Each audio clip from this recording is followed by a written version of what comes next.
Greetings and welcome to The Dividing Line. It is an early edition of the program today, 9 o'clock in Phoenix, Arizona.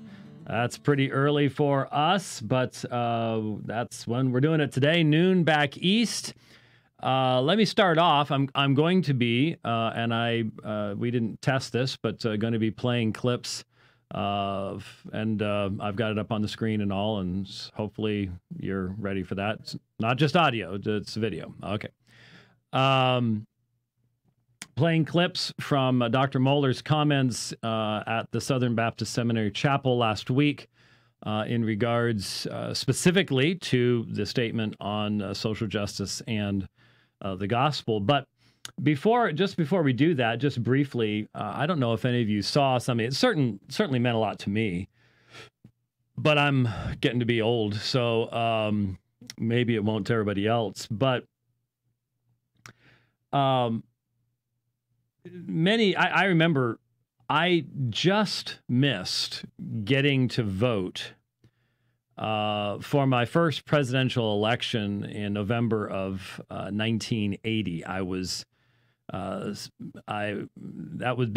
obviously it'd be like November 4th, November 5th, somewhere around there. And I turned 18 in the middle of December. So a month and a half I missed getting to vote on that one. And so I didn't get a chance to vote for Ronald Reagan the first time. I did the second time in 1984, the first presidential election that I got to vote in. And I remember we had an honors class at like 7:20 in the morning back then.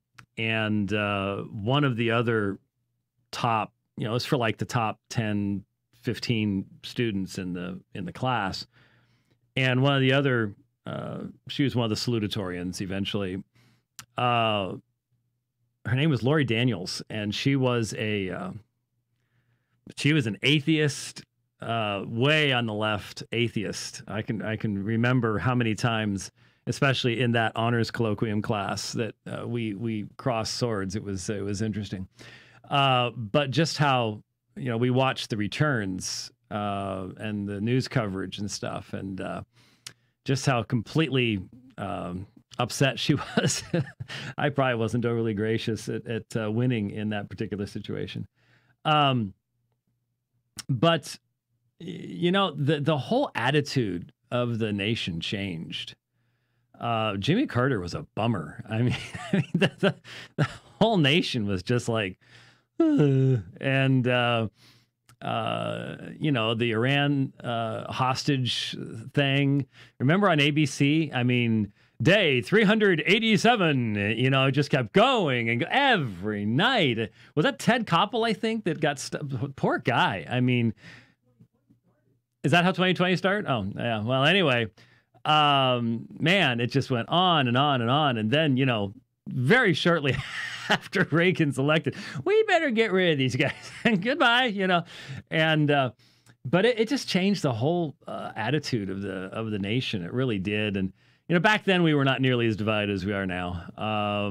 You could actually say something and assume that most people around you might give you the benefit of the doubt, might not just automatically accuse you of everything under the sun, twist your every word into a pretzel and find some way of spitting acid at you. It's just the way it is today. It was very different back then. But did you all see the letter that was just released last week?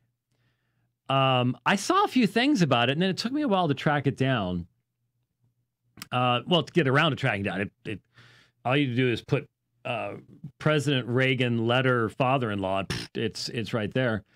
But someone doing a book on Nancy Reagan, going through the Reagan library, came across a folded up letter in Nancy Reagan's correspondence that was written by President Reagan in I believe it was 1982. So halfway through his first term.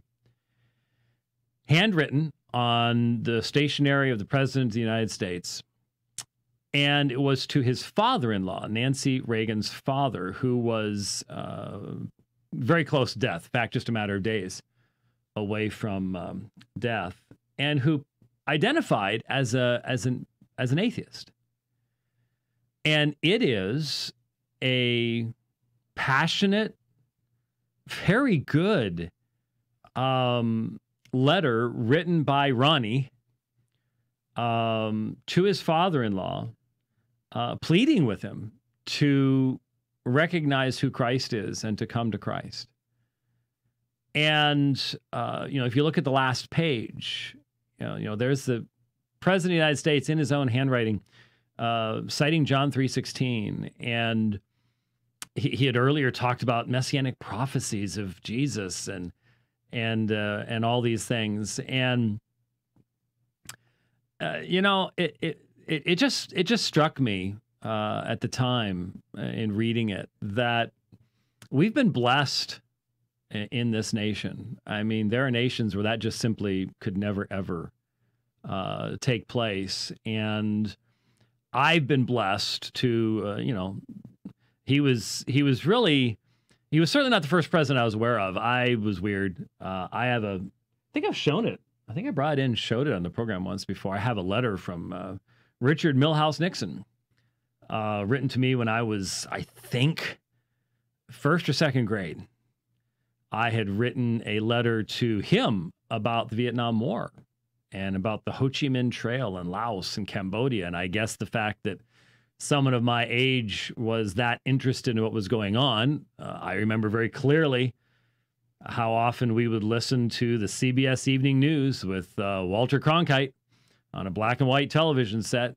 And for some reason at that age, I was really focused on that stuff. And so, I had actually kept track of that stuff from a very, very young age. But like I said, I've always considered Jimmy Carter to be one of the poorest presidents the United States has ever had. And so I guess by way of contrast, that sort of helped.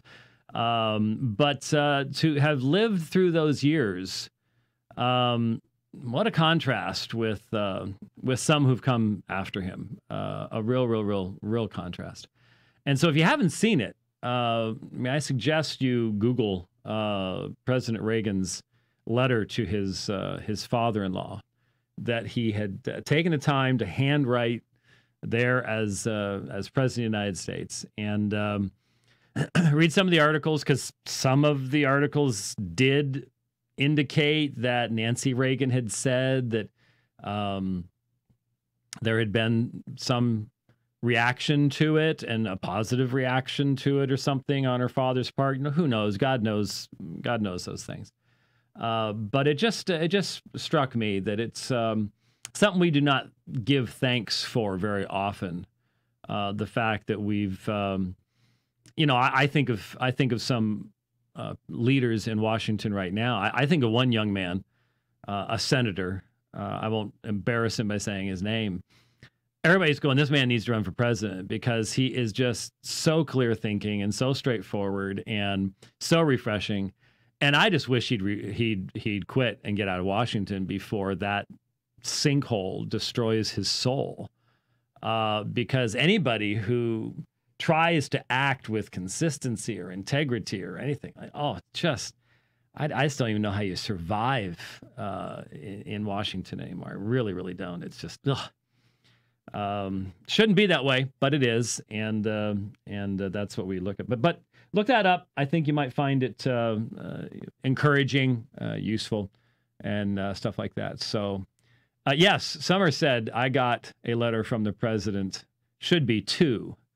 You beat me by a few years, though. Yes, yeah. Well, spell checker even gets Summer.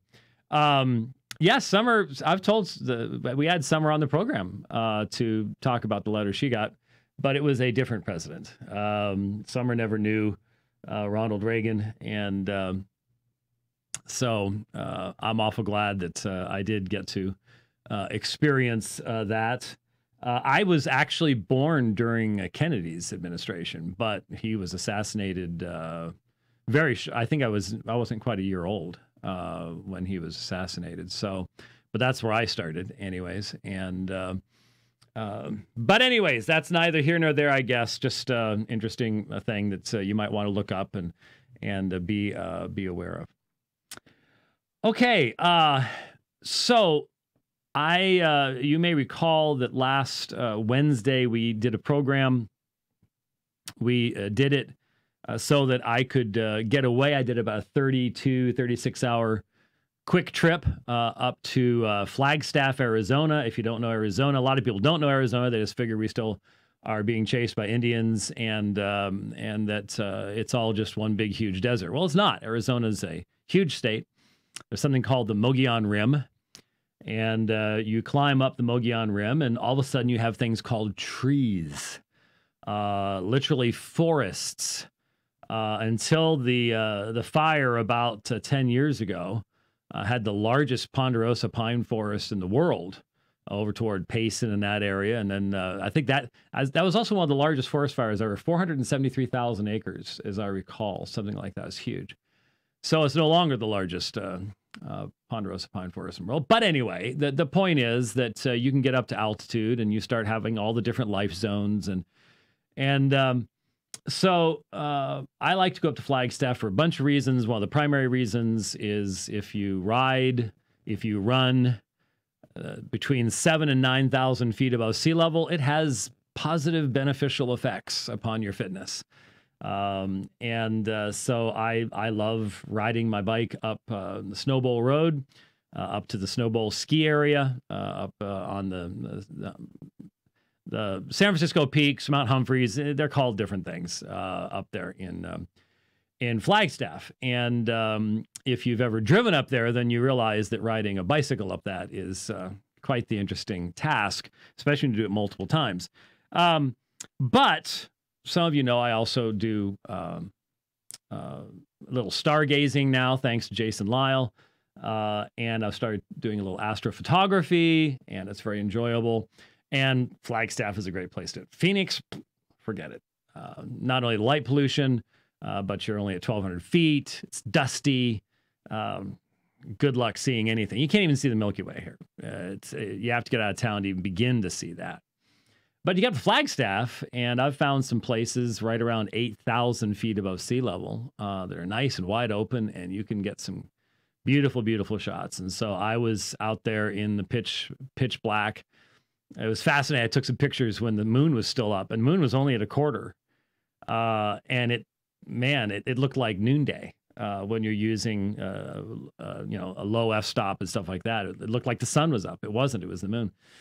Caught the Andromeda Galaxy. Didn't get a lot of good pictures this shot. Couple reasons for it. I'm working on it. I'm learning. There's a lot to learn. You would think it'd just be easy. It ain't. Focus in the dark. Good luck. It's tough stuff.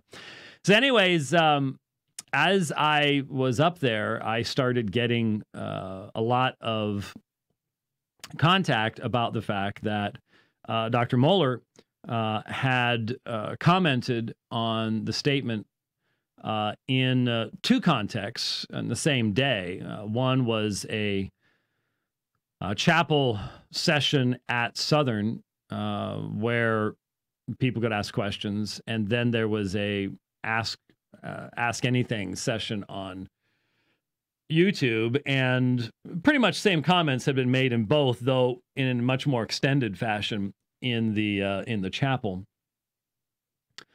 And so even though I was away and I didn't have my main computer or anything like that, I managed to track down the video and actually listened on my drive back from Flagstaff. It's only about 2 hours.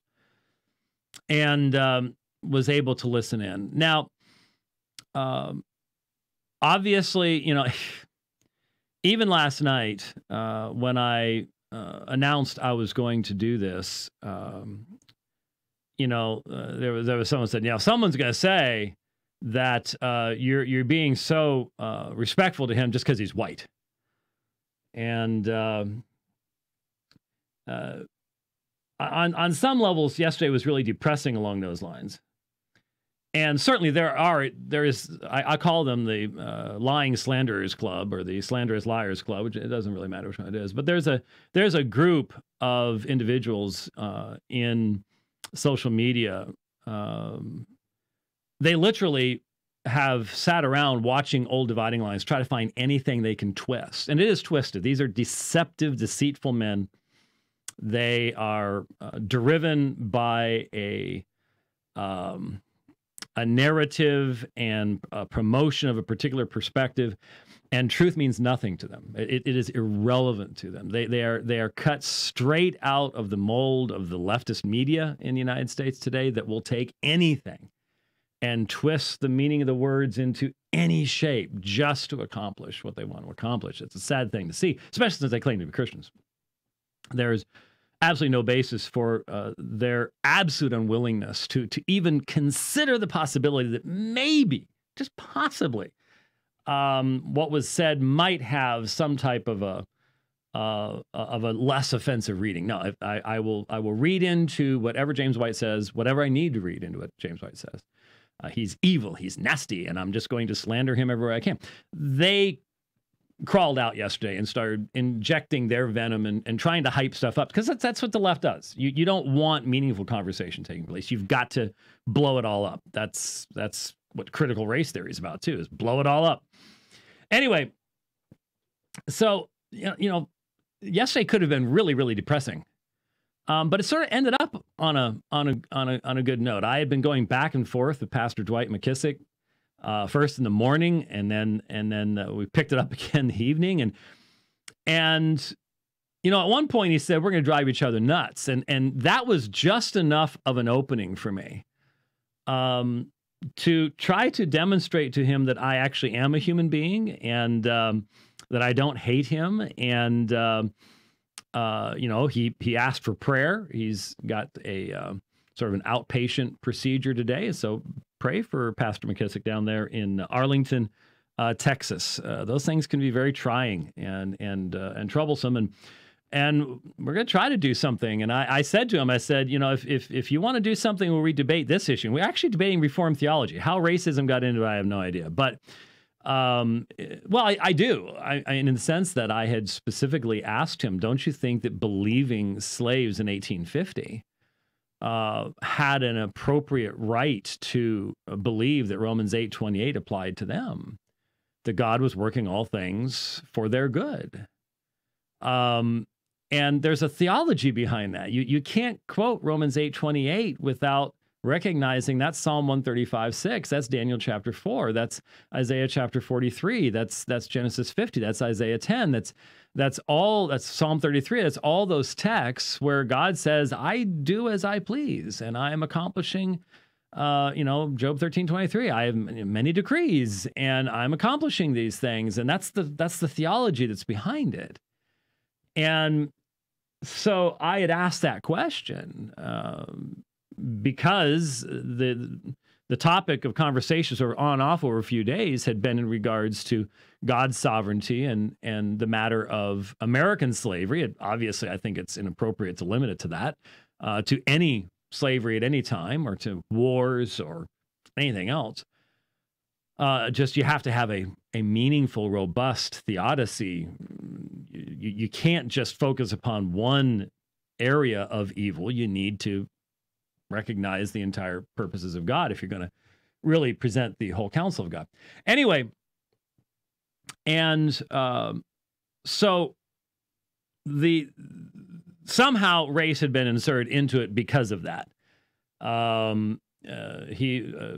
Dwight had referred to the Calvinist, the warped Calvinist view of a racist and warped and racist God, something along those lines. And it had gotten pretty hot, and he had accused me of being a racist and all the rest of this type of stuff, which happens a lot. And yet, once I said,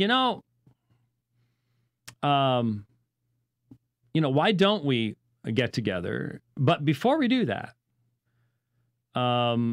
what we should do is we should find something where we could stand together as brothers and something we agree about first. And I think half of the Twitterverse fainted.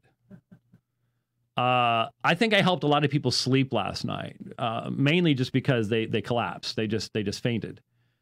They just couldn't believe that was happening, and I'd like to see that happen. I'd like to see that happen. You know, if as I travel, I have the opportunity, for example, to sit down with someone like the guys at The Witness. You know, I was thinking about responding to everything they said. I sort of said everything I needed to say to the one young man who, Jamar may be the titular head, but the other young man is the one who does more of the talking on the programs, I think. And I think it's Taylor, or Tyler. I don't have anything in front of me. I decided I wasn't going to address it. I said what I needed to say on Twitter yesterday. You know, when on that program, for example, it was said, I don't even know if James White thinks we're believers because he accused Jamar of promoting agnosticism. And of course, the context was Jamar's statement that how do we know what the best presuppositions for a culture are? Who's to say what's the best presupposition for a culture are? And I said, Christians, we have the Word of God. The Word of God tells us that it's better to enshrine biblical concepts in your code of law than to be like those cultures that engage in rape and warfare and slavery and everything else, like you have amongst a lot of peoples even to this day in certain places still in the untamed parts of the world. And so what I was identifying as was agnosticism is, well, who can say? I mean, I wasn't saying that you're an agnostic, you don't believe in God. I mean, I truly sometimes despair of having meaningful dialogue today because you can pick out any sentence from the middle of anywhere and make it say anything. And if you're willing to do it, then you can accomplish it. Anyway, all of that background to state that when I chose to go ahead and respond to what Dr. Mohler said, you know, I do so obviously with great trepidation. I've learned, you know, I hear Dr. Mohler's voice 5 times a week during most of the year, not during July. That's how I know the Tour de France is on. It's because that's when the briefing takes the summer break.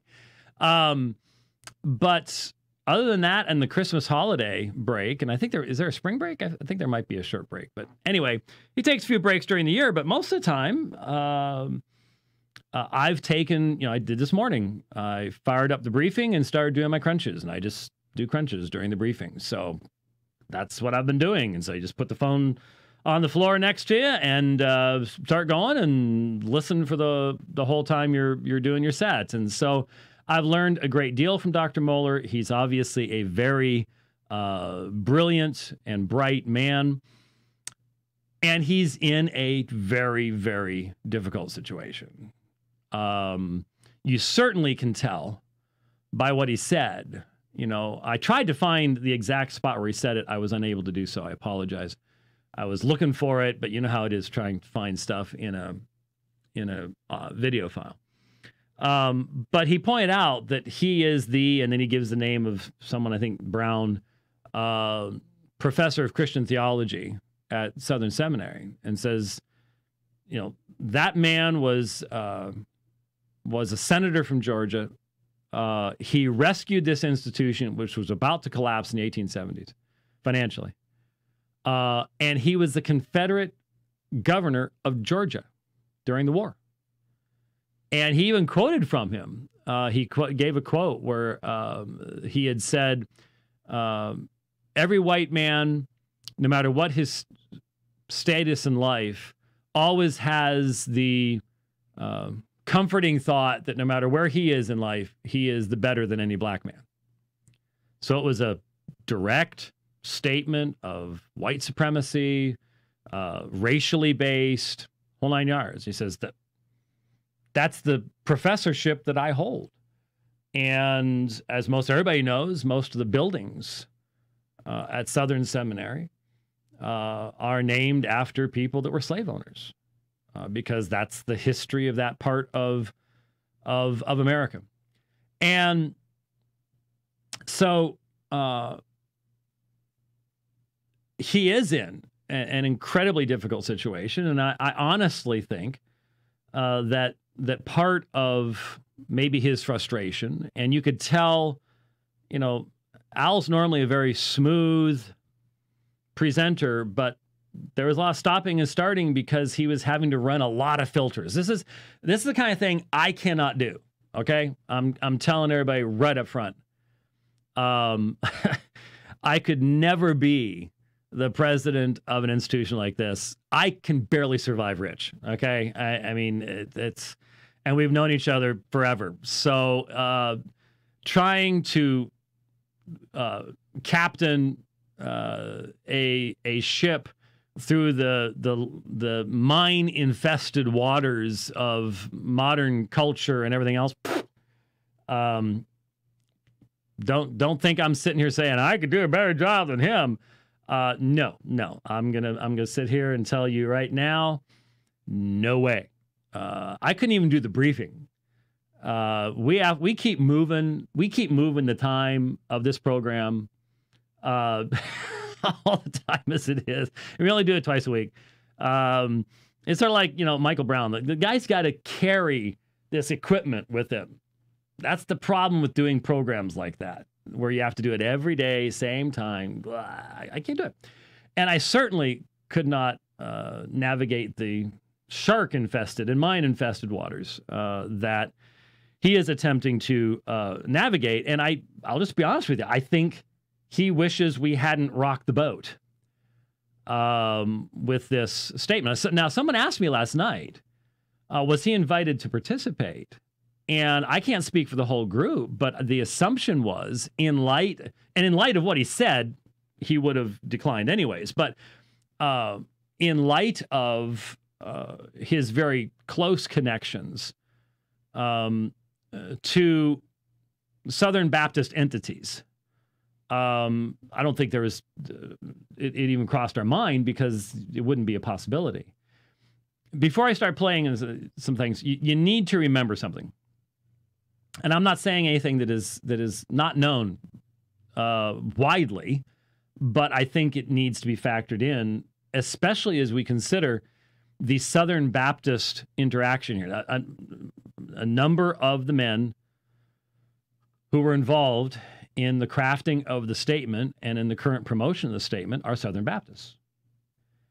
And obviously, a number of the people that are being responded to, in part or in full, all depends on where they are likewise Southern Baptists. So we see a lot of things going on at the ERLC and Russell Moore that we find very troubling. Problem is, obviously, a lot of people, well, if you disagree with one thing Russell Moore promotes, then you must disagree with everything. No, that's not the case. There's not much critical thinking that's being applied by folks that think that way. But there, just look at Southeastern Baptist Theological Seminary. It is the social justice capital of Southern Baptists today. You can go on their website and you can find pretty much anything you want about intersectionality and privilege, and James Cone was honored there, and all the rest of this type of stuff. And it's just like, woo, wow. Here is something you need to understand, because people are asking, well, how come no one from Southern has signed the statement, and only one person to Southwestern, and no one's asking why nobody from Southeastern has signed the statement, because I don't think there's anybody left there. There would have been a few years ago. There were a few years ago, but you may have noticed they're not there anymore.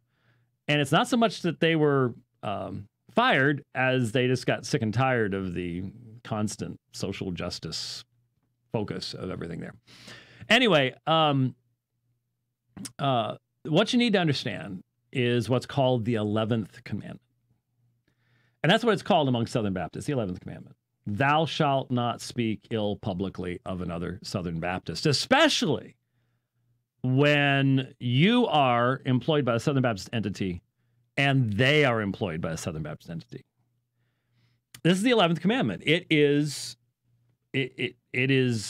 right up there with the other 10, and I'll be perfectly honest with you, in most situations, it eclipses almost all the other 10 as well.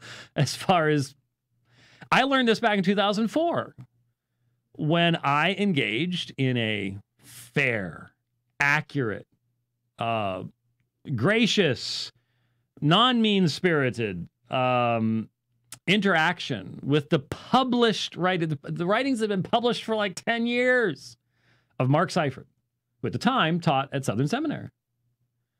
And he denied the imputation of the righteousness of Christ, and he denied the categories of active and passive obedience, and so on and so forth. And I had a pastor, bring this book to me and say, how do you respond to stuff like this? And I figured if a pastor like him, who was so well read and so grounded, had questions like that, a lot of other people did too. So I did a series of blog posts. This was back when blogging was brand new. That's all still there. Yeah, you can go back to 2004 and see all this stuff. Well, I guess that was okay up until the point where I contrasted the views of James P. Boyce, whose abstract systematic theology is sort of the statement of faith, in essence, that needs to be agreed to at Southern Seminary. I contrasted what he said with what Seifert would say. Well, it was an accurate contrast. There wasn't mean-spirited. It was just, hey, here's what Boyce says. Here's what Seifert said. Wow. Did the wheels come off on that? Circle the wagons. All the rest of this stuff. And I've told the story before. A Southern Baptist editor with whom I had worked on a book contacted me during that time, said, I'll never work with you again. And I'm like, why? And first I asked, have you read what I said? Well, no, I haven't. So there you go. But it didn't matter what I said. It didn't matter how accurate it was, how fair it was, how gracious it was, how important it was. None of those things mattered. I was teaching for Golden Gate at the time. He's teaching a Southern. Therefore, he is out of bounds. He can say anything he wants, and you just have to shut up. Just zip. I'm not going to say anything about it. The 11th commandment. 11th commandment. And I've never heard from that guy again. So, yeah, it's the 11th commandment. You shall not speak against another Southern Baptist, even evidently if it's really important to do so. Now, that's problematic. That's really problematic. And, but it's powerful, very powerful. And I think that's what's going on here. Not entirely, but when you hear what Dr. Mohler says, the conflict that you can sense. I really love John MacArthur, but, I really love Tim Keller, and I'm more on this side than that side, but and for someone who is normally so incredibly clear, just spot on clear in saying, we disagree with this secular source that says this because of this. Most people have been left going, so you didn't sign it, but why again? What? I listened to 45 minutes and I'm not sure. And that's because no one's sure. Well, I would have said things differently, but, I can't because I'm here. And it was very, very nebulous. It wasn't like, well, here's the statement. One quotation, well, it wasn't even a quotation. That was what was so unusual about this. There was one section that was cited about victims, and there was a lengthy discussion of victims. I hope we can get to it. If I don't start doing so now, we're never going to get to it. But where you're just like, so what you're saying is someone, you recognize that someone could read the statement in a way that none of us who were involved in writing it intended it to be taken. And that there are other things in the statement that would clearly, make that clear. Dr. Mohler knows that no matter how clear you are, he himself has had his words taken out of their context and used inappropriately over and over and over again.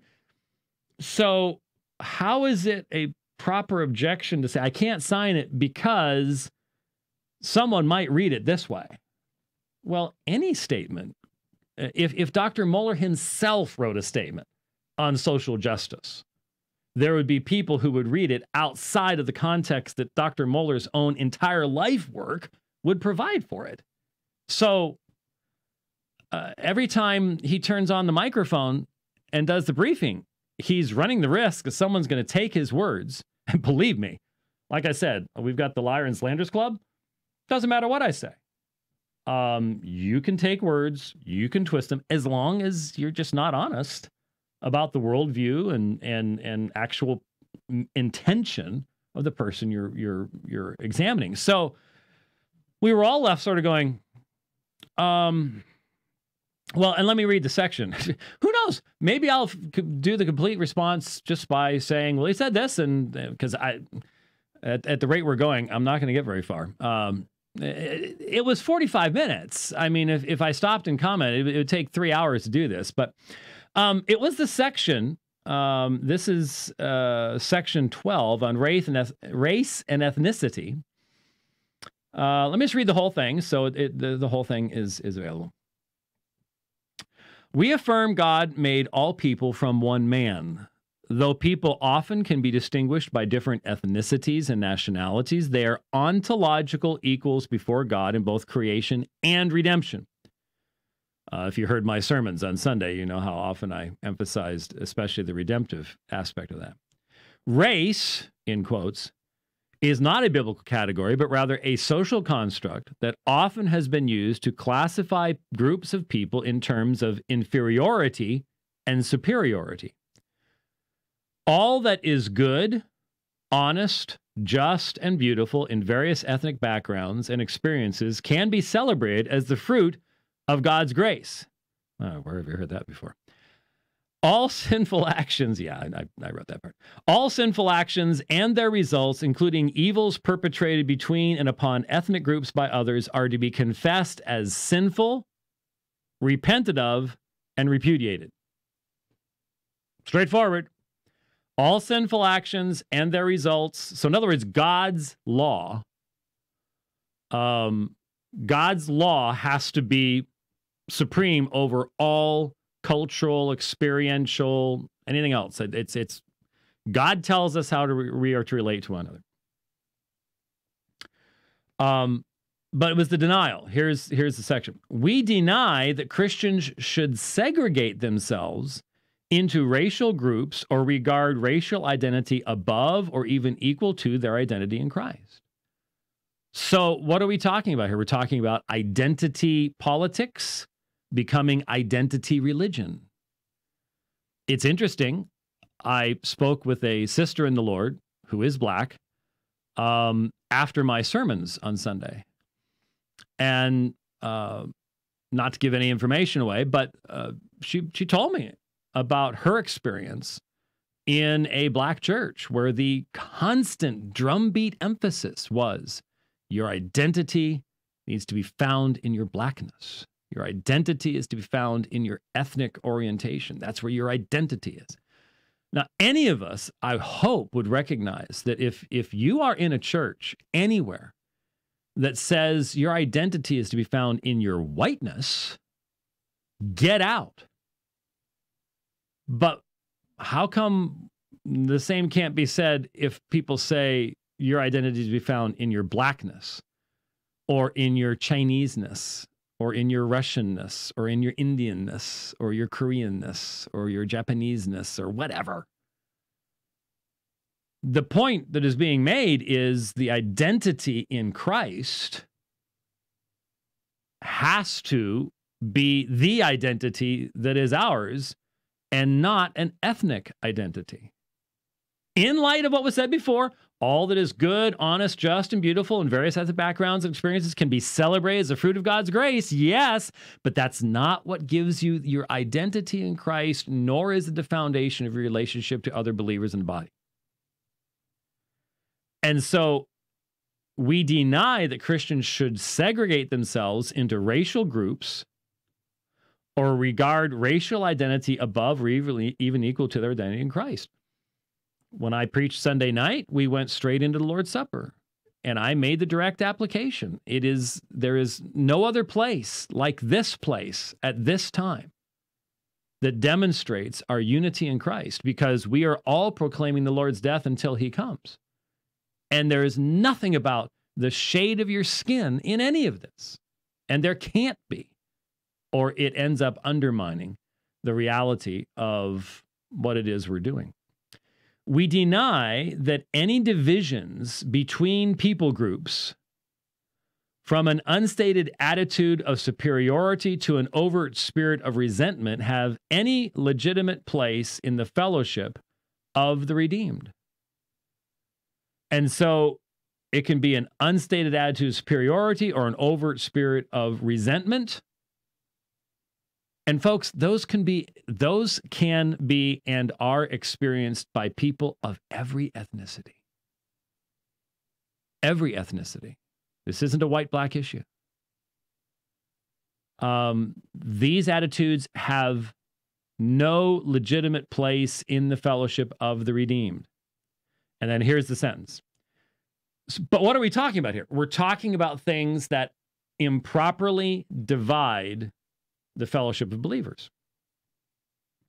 We reject any teaching that encourages racial groups to view themselves. So we're talking about, one of the fundamental problems here is just the whole idea that you can bring just one racial group as if it's monolithic. It's not.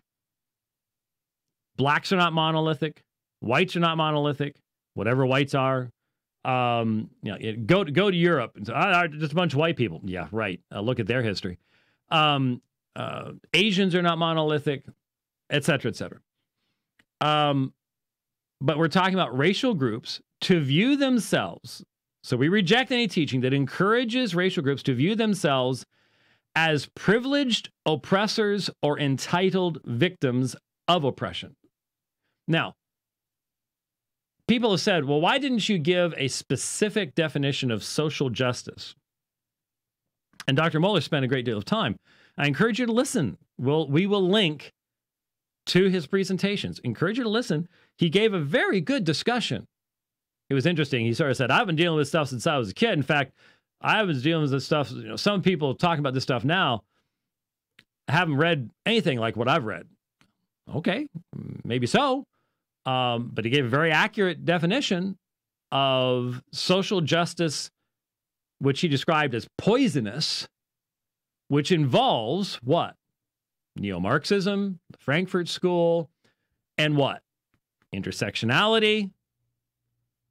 And what's the next term that automatically comes up? Patterns of oppression. These people define everything in categories of oppressor and oppressed. And if you allow categories of oppressor and oppressed to remain unchallenged within the fellowship of the faith, to where you are having to, I would say that the people in that row are the oppressed, but the people in that section back there are the oppressors. There cannot be categories of oppressor, oppression, and all the related power dynamics that become a part of this lens through which people view things. I mean, that's why most of us sit back and we listened as the word "the" was turned into an expression of power. And we all just going, no, it's just the word "the." There was no one. What? We don't get it because we don't have that lens. Those that do, and if it's been surgically implanted, it can be very painful to take it off, which they have to do if they're actually going to be in the fellowship and be willing to look at others in such a way that they're not automatically forcing everybody else into these categories. So it's this oppressor-oppressed. So we reject any teaching that encourages racial groups to view themselves as privileged oppressors. No one objects to that. Oh, of course. It can't be white supremacy or in other parts of the world, fill in the blank supremacy, because it exists all around the world. It's a sin that every racial group at some point experiences, including blacks in Africa. Okay? No question about it. As privileged oppressors or entitled victims of oppression. So if you say to an entire group, no matter what the Lord's actually done in your life, no matter where you are, if you're a part of this racial group, then you are the entitled victims of oppression. We say that's wrong because that ignores the reality of God's sovereign providence.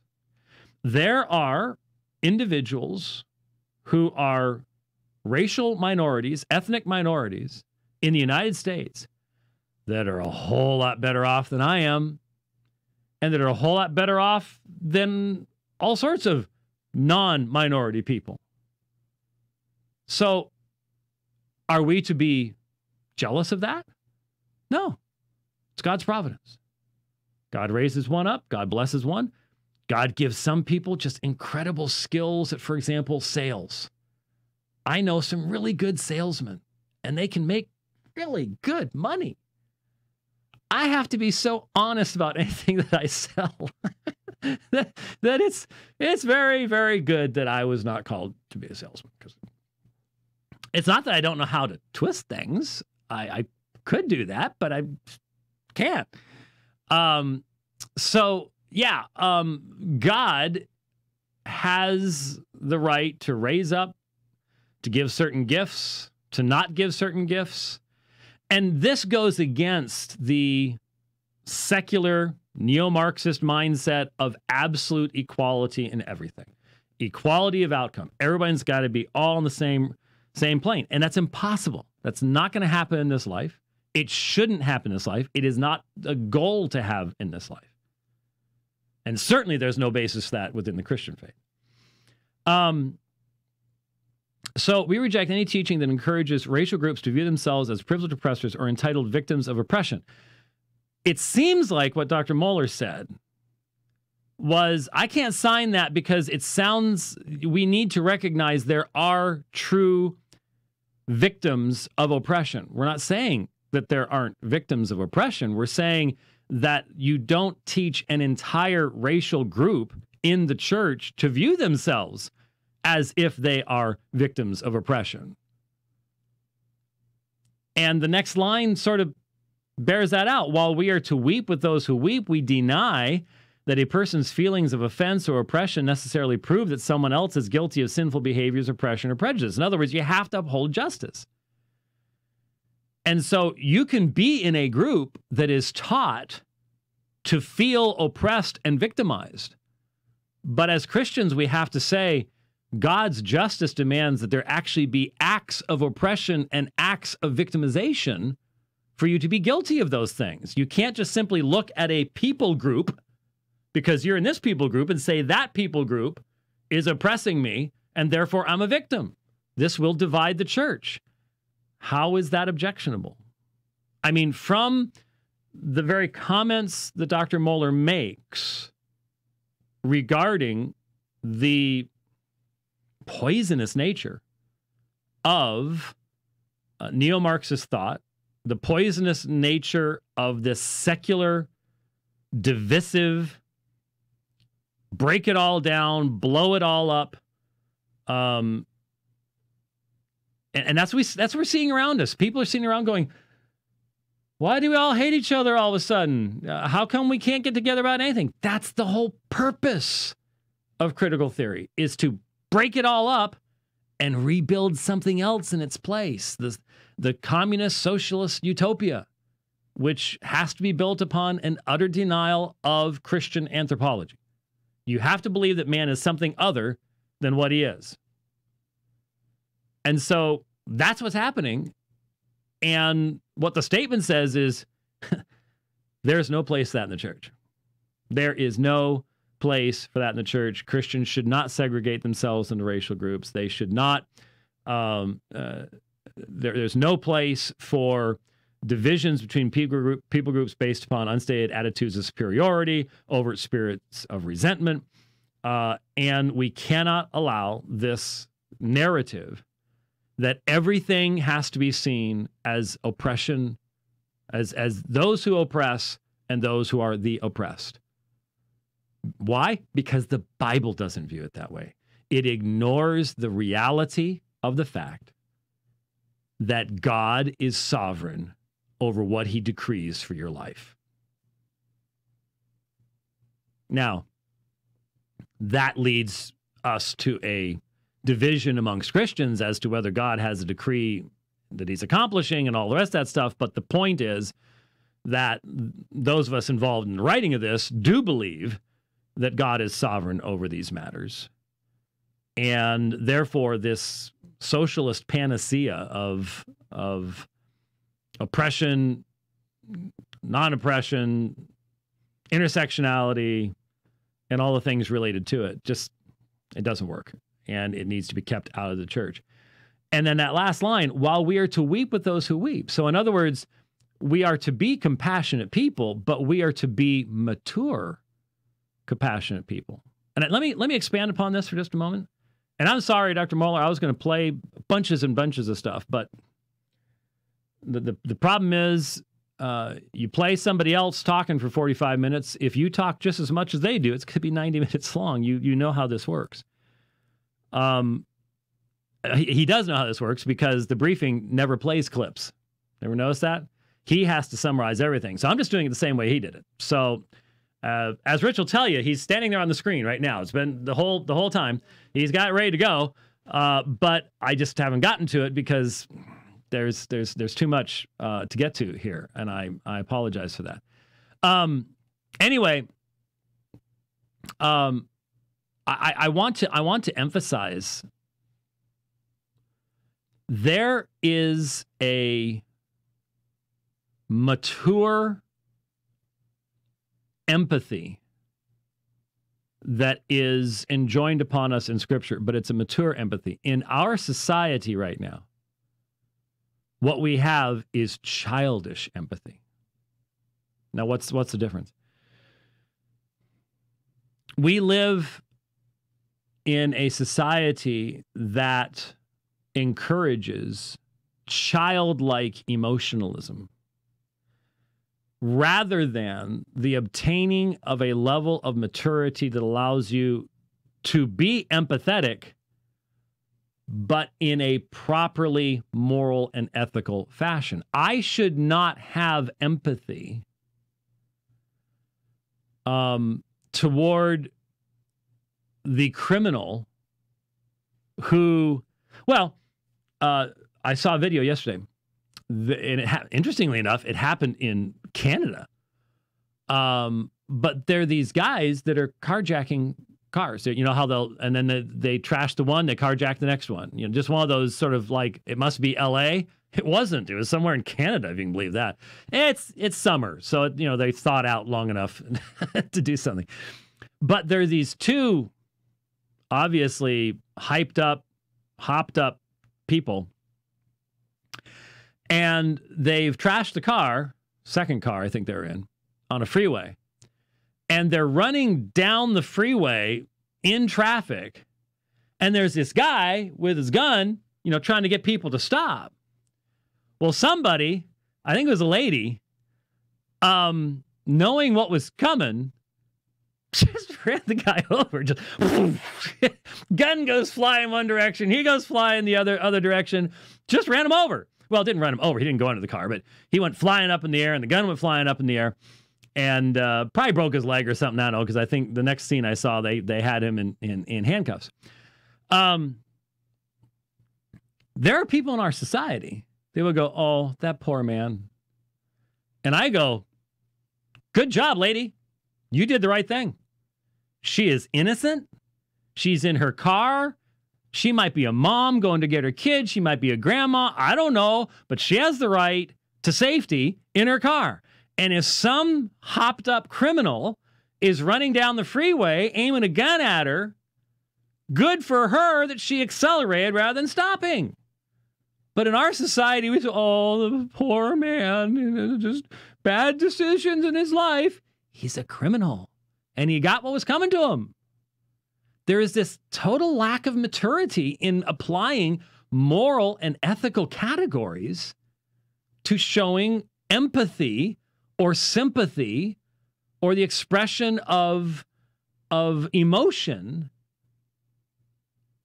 Adults are supposed to be people who are in control of the expression of their emotions. At least no society will survive long if at the top tiers, the people in charge don't have that understanding. Don't have that understanding. The society will collapse. So as Christians especially, I mean, we have an inspired word that includes Paul saying, if you won't work, you shouldn't eat. That's what it says. I mean, literally at some point, Paul says, man up. This is stand firm, act like men, but man up. Show some maturity. Quit whining. It's in our inspired scriptures. And we may not like it, but it's there, and we should probably ask ourselves questions why we don't like it. So when it says, while we are to weep with those who weep, as mature believers, we are to judge righteously. We are told to judge righteously. That's how we must do it. So that means we should be slow to speak, slow to anger. We should be focused upon, I need to know the truth of this situation. I'm not going to come to a snap judgment. And only when I have all the facts in hand do I then make a decision as to how I'm going to relate to this situation. And then, look, if you have a black brother or sister in your congregation that experiences an overt act of racial animus, then you should be the first one to express outrage and anger and try to do what is right for that brother or sister. If you have a non-black, non-minority, Anglo brother or sister who likewise experiences racial animus in the same way, you should be just as angry. Because it's not a matter of what group it is. It is a matter that justice doesn't see color. Do you remember the pictures of Lady Justice? She's got a blindfold on. She's not supposed to be seeing color. And we're not supposed to be seeing color either. And so it is perfectly appropriate to weep with those who weep. It is not appropriate to weep with those who are using the providence of God in their life in an improper fashion to try to gain sympathy from people when the reality is they're just not willing to submit to God's discipline in their life or whatever else it might be. And it doesn't, again, it matters not what color they are. It doesn't matter. Victimhood exists, but it should not be a state in which we are encouraging people to live.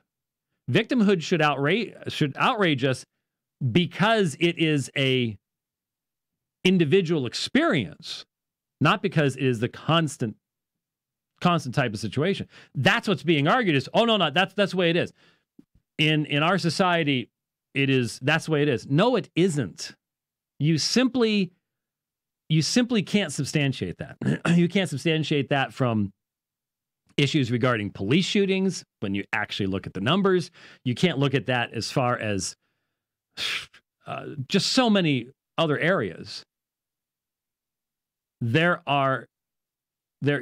have come so far, and no one wants. If you want to if you want to see if someone is more influenced by a secular spirit of neo-Marxism or by a biblical spirit of viewing the world as we should view it,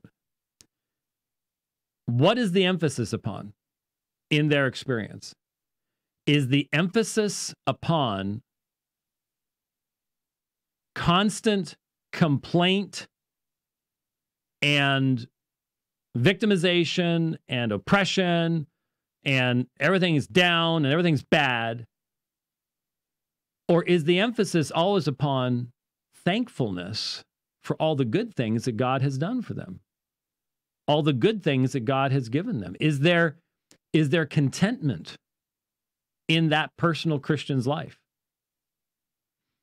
And if you imbibe a worldview that is acidic to contentment and to Eucharisteo, thanksgiving in the Christian life, that's battery acid. It will destroy you. It will destroy your relationships. It will destroy your life. I mean, if there's almost anything that is the key to being a happy Christian, it is thanksgiving and contentment. Thanksgiving and contentment.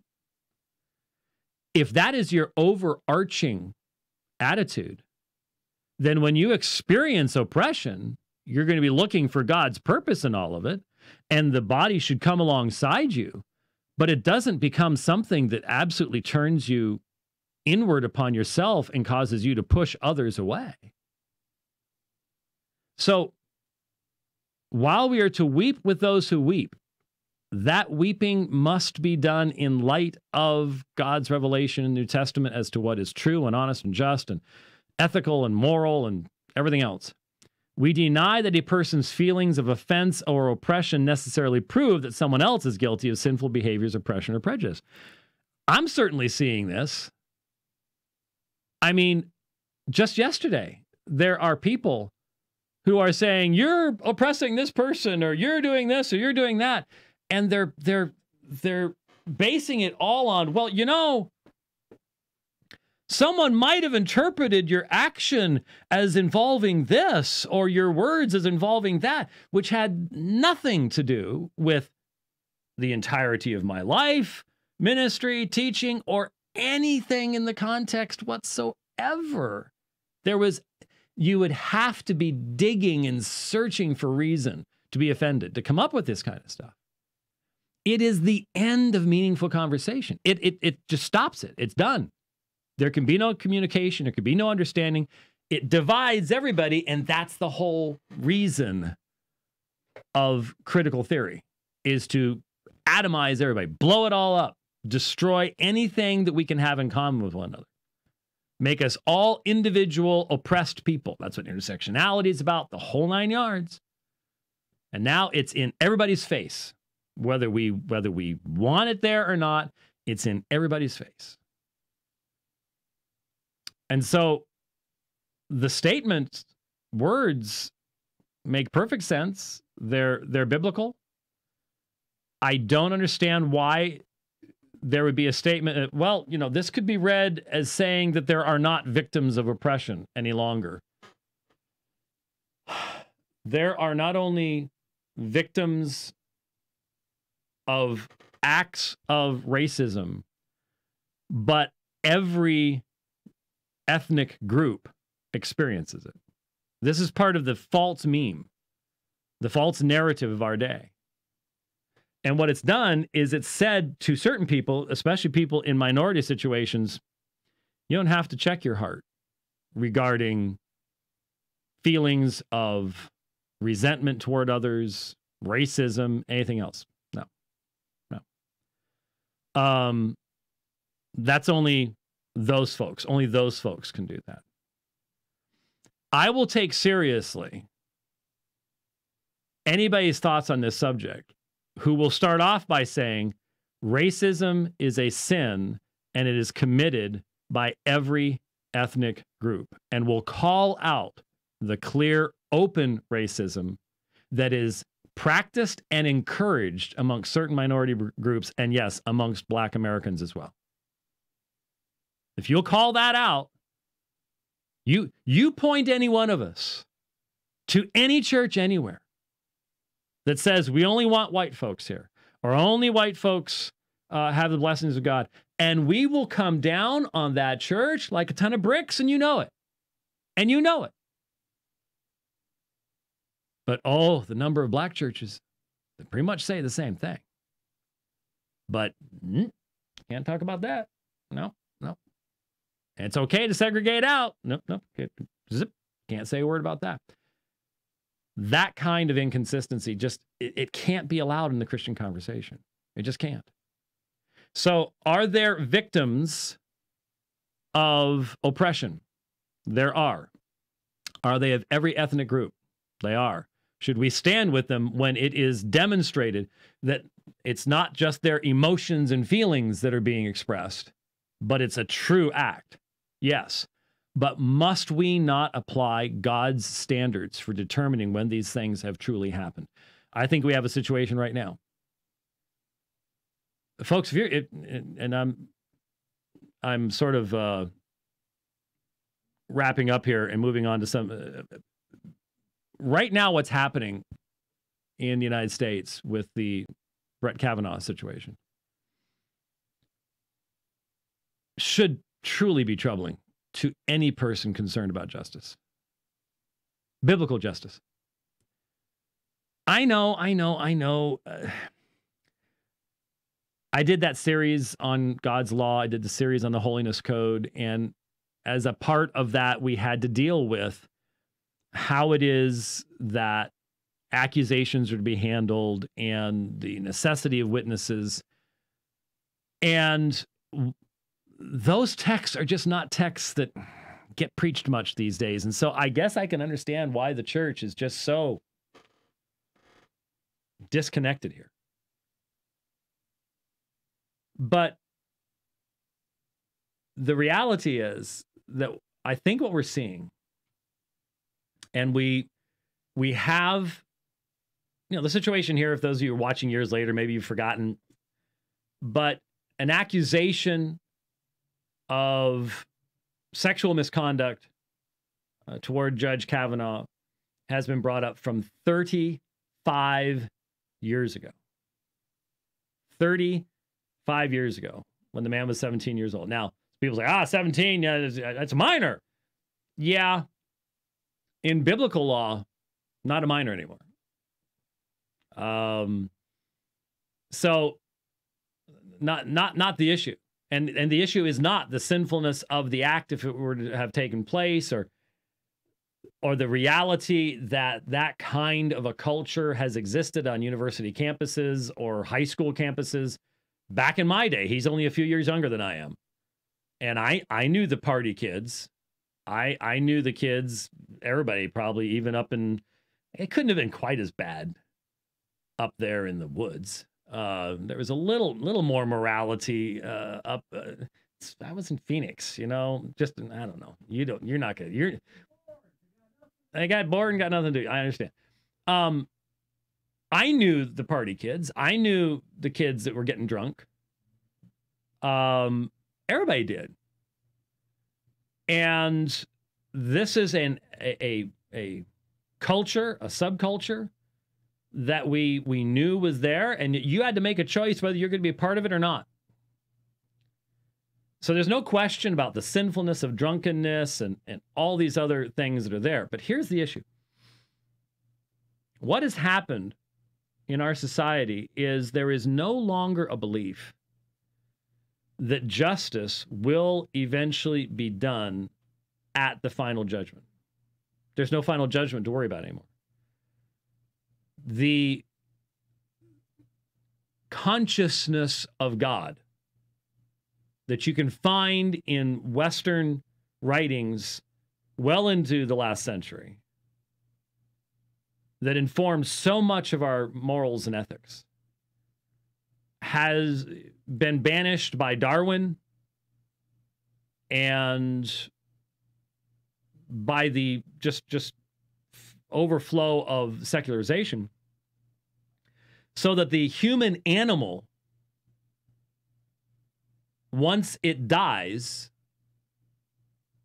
there is no category of justice left for that human animal. And therefore, there is this, and we don't even stop to think about where it comes from, but there is this desire to see justice done. We just extradited an, what was he, 95-year-old guy because we believe he was a prison guard back in World War II for the Nazis.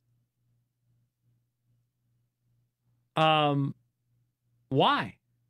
Because of this innate, really can't be explained by evolutionary theory, but this innate desire for justice. But now we got a problem because we're still made in the image of God, and so we want to see justice done. But we don't believe there's going to be a final judgment where God is going to actually bring about justice. And so justice has to be done now. And so the worst thing that could happen is that someone get away with something in this life. It's the worst thing that could happen. And so, statute of limitations? No, you can't have a statute of limitations. And so we read the words of people who came before us, the founders and originators of liberty itself. And we read them saying that it is better that 10 guilty people go free and get away with what they did than one innocent person be imprisoned. And now we have it the exact opposite. The idea now is we'd rather imprison 10 innocent people than let one guilty person go free. What's happened? Where was the shift? The shift was liberty could exist when you had a trust that no one's ever going to get away with anything. There will be final judgment. Now, we are to seek justice in this life because we're commanded by God to do so. But there is a limitation placed upon how far we can go. There have to be witnesses. There has to be a reporting and a complaint within a reasonable period of time. You cannot come up to someone who's 60 years old and accuse them of something from 40 years ago because there aren't any witnesses left. There's no way that mankind, given his limited resources, God has unlimited resources. He can just roll the tape back. And that's what happened. Exactly. Because I was there. I saw. I have perfect knowledge. That's how you can have perfect justice. We can't do that. How many times have we imprisoned people? And then thanks to DNA, whoops, sorry about that 25 years just took out of your life. And so because of the worldview change, we now don't, we want cosmic justice now, but we don't have the cosmos power to do it. And the only way to try to approximate that is to greatly risk liberty, freedom, and justice now. So you can accuse anybody of anything and destroy them. Whether you have the required biblical standards of evidence or not. That's what we're watching. That's what we're seeing. This could not have been conceivable only a few decades ago. Could not have been, not until Clarence Thomas did we, well, Bork. Not until Bork did we, well, Bork wasn't the same, I guess Clarence Thomas, it was the Anita Hill thing. Not until that time period did we see this happening. It could not have happened in the decades before that because there was still the societal impetus that recognized, no, we have rules and the rules are there for a reason and the rules are there to make sure that justice doesn't run over the innocent. And that does mean that some guilty people will get away with things in this life, but not the next. But not the next. There is no next now. There is no judge who sees all. The judge of all the earth will do right. We've gotten rid of the judge. So right can't be done anymore. And the result, I just think it is absolutely horrific. Who can, is anybody else as absolutely freaked out about the fact that someone can come along and accuse you of stuff? How clear is your memory from 35 years ago? I mean, really? Okay, I was, 35 years ago, I was about 21. Okay, so I was at Canyon, so I would have been what, junior year, somewhere around there. See, I can't even remember which year I was in. Was I still working that job? See, I don't know. I'd have to sit down for long periods of time just simply to get broad categories of what I was doing and stuff like that. I mean, I know we were going to Salt Lake City and stuff like that, and but remembering specific events from a particular day, I suppose there might be incidents, a conversation outside that'd be around the time I had that conversation with that guy outside the North Gate, But those are things I've told over and over again over the years, not stuff that just all of a sudden, 2012, all of a sudden pops back up again. There is a reason why Scripture has standards of what evidence is. And you might say, well, that would let some people get away. That same Scripture says no one's getting away. Nobody's getting away. And if anything, the person who gets away with it now, that's a greater condemnation upon them. Because the person who gets caught now might, because of that, have the opportunity of repentance unto life. But the person who gets away with it and just keeps doing things to their life, I mean, there are deathbed conversions, but they're pretty rare. That might very well be the increase of God's judgment upon that person's life and upon that person, if they get away with it now, only to face perfect justice without any answer, without any defense, and certainly none of their own righteousness in that great day. So, very, very concerning issue there, and it's all a part of just how rapidly the society has disconnected itself from a Christian worldview, and that's what's behind a lot of the concern of the statement, and that's what's behind a lot of the concern that we have concerning the potential of division within the church that is based upon inappropriate things. So it's back to Dr. Mohler. He's trying to walk a line that I can't tell him how to do it. I'm not smart enough to do it. Once again, tremendous gift of the church. Learn so much from him. Would love to have him sign the statement. Fully understand why he does not believe he can do so. But when it comes to the objections, well, they were just extremely nebulous.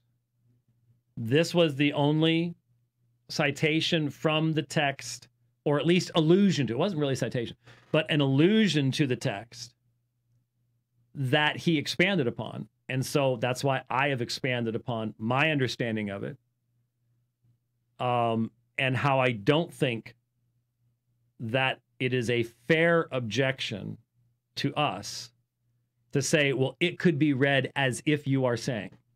No, I don't believe that it fairly can be.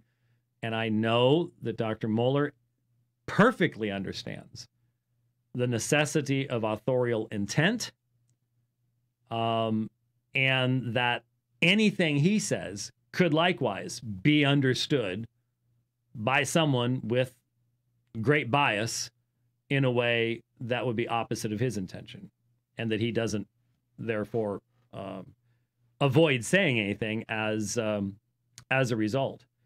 I don't think that the issue with the document has anything to do.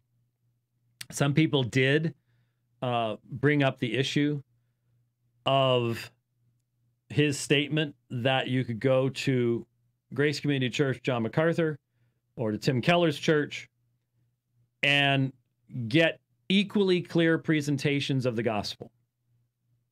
I've never been to Tim Keller's church, never met him. Obviously, Dr. Mohler knows these individuals far better than I do.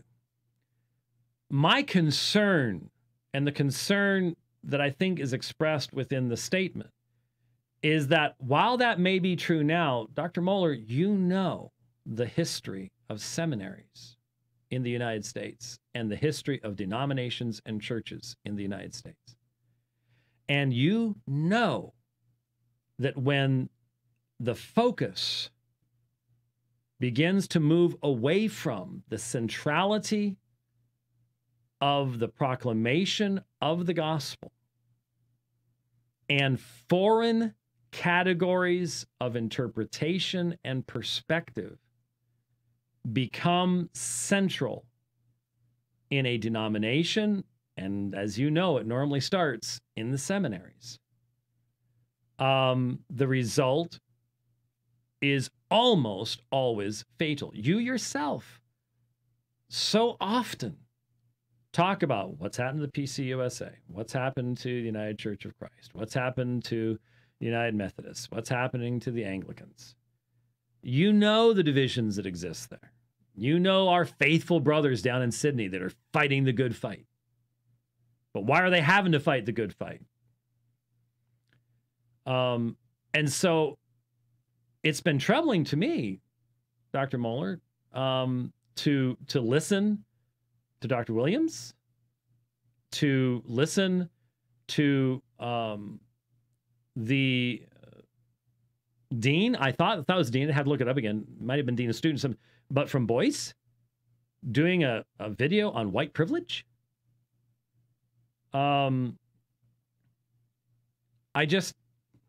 It's troubling to see those things. It's troubling to see discussions of intersectionality and things like that. And at which of those two churches is there a greater probability that you're going to encounter a sermon that has been influenced by inappropriate external categories of thought than the other? I think you know exactly what I mean. So if you attend on 10 Sundays, or to change that, over the course of 10 Sundays, if you attend on 3,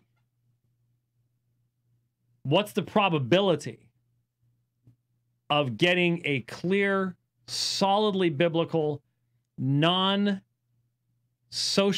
influenced in a negative fashion presentation of the gospel? That, I think, is a worthy consideration. And I think that's why some people have responded to that aspect of what it was you said. And so I really hope that, and I know no matter how carefully I've approached this, no matter how much I've expressed my appreciation for Al Mohler, no matter how much I see him as a gift to the church, on the one side, you're going to have his enemies twisting. James White takes out Al Mohler. You know how it is on YouTube. You know, they'll take a clip and this kind of stuff because I've disagreed or because I've said I sensed conflict and I sensed when he's talking about other things, laser clarity. Objection to the statement, no laser clarity. There just wasn't. Let's just be fair. I think I honestly would hope that Al Mohler could hear me say, "I didn't see any laser clarity," he'd go, "Yeah, I didn't have my laser with me. And I don't know that I can have a laser in this situation." That may not even be a possibility for me. I think that's what he'd say. I don't know. And then on the other side, they're gonna be, "Oh, you're just being way too, just being obsequious. You're just being, you're just afraid." I got nothing to lose. I mean, believe me, if this is not how you try to, what is it that Jamar was the guys at the Witness were saying? Build your brand. We have meetings about building our brand every day, don't we? No, we've never had a meeting about it. Come on, it's the last thing. Trust me, if we wanted to build our brand, this is not what we're going to be talking about. No. We're going to be blasting away at somebody that everybody can get excited about us blasting away. We're going to be doing Radio Free Geneva every other episode and getting all the Calvinists all excited, and that's what we'd be doing. So why do this? Consistency. We've always said the church is our focus. We're not a church. We're not going to take the place of a church, but we want to be a benefit to the church. And this is clearly bringing division and distraction. And don't give me this, they said that back in the days of slavery. I don't care what they said back in the days of slavery. We're not in the days of slavery. It is a proper observation now. That's an improper form of argumentation. Stop it. Just go watch the thing with the psychologist. Stop it. Just stop it. Bob Newhart. Whatever he was in that particular one, doesn't matter. Just quit it. I know people are going to twist everything, but my hope is that for the fair-minded people, the people that don't have such an overriding narrative, that this has been a useful response that tries to clarify things, at least from my perspective. I do not claim to speak for every person who worked on the document. I do not speak for John MacArthur. I do not speak for Voddie Baucham. I don't speak for Josh Buice or Tom Askell. I speak for myself. And as I listened, I heard a conflicted brother who agrees. I was going to play a section where he says that most of what's in this statement is not arguable. Well, that's true. But I can't sign it. And it seemed to me that the primary reason I can't sign it is because of who I am and where I am and what I have to deal with. And what I'm saying is, I don't want to be where you are. Could not be where you are. God bless you where you are. God's put you where you are. God give you wisdom as to where you are. Couldn't do it. Smarter man than I. Far more pressure than I would want. No question about it. But people were asking, well, what about the objections he raised? And when I look at the objections, I go, and if you dig in a little bit there's really no reason to believe that we were denying that real victims exist. Real victims do exist. But even in saying that, Dr. Mohler said, now there is a victim, victimhood sales going on out there and a victimhood culture. And but there are real victims. We agree. And I think the statement could be signed by someone who would emphasize that there are true victims, because there are. There's nothing there that denies that in any way. So there you go. Can't believe I guess it was better to do it that way than stop, start. There's more coherence. I guess it was. Even though the problem is I threw the thing in about the Kavanaugh stuff in the middle of that stuff. So anybody who wants to just listen to the social justice thing, it's related. It's related worldview-wise. And everybody, I think, needs to realize this is a worldview issue. This is, if you want to know why it's vitally important, and the last person on the planet is going to object to critically analyzing events from a Christian worldview, it's going to be Al Mohler, because that's his thing. That's his very statement. Was there something you were...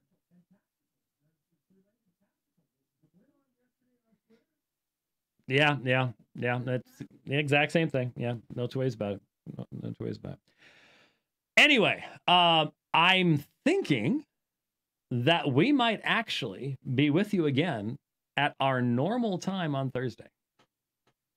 We might be getting some rain. Did you see that there is a little, what do they, type? You don't want to hear about? Oh, yeah. Yeah, you don't want to hear about it. You don't want to hear about that typhoon down there. It might just come up the Gulf and just sit on top of your house. I know. Every time they've said, hey, this could come up in Arizona, it always just goes someplace else. Yeah. But this will be the one time. Because of you, it'll be the one time that we're going to get it. So we might be getting some rain on Wednesday and Thursday. But anyways, we'll try to. We won't pull the CNN thing. You know, we're here. And someone go walking. Oh, what? We do need to do a parody about that. Yeah.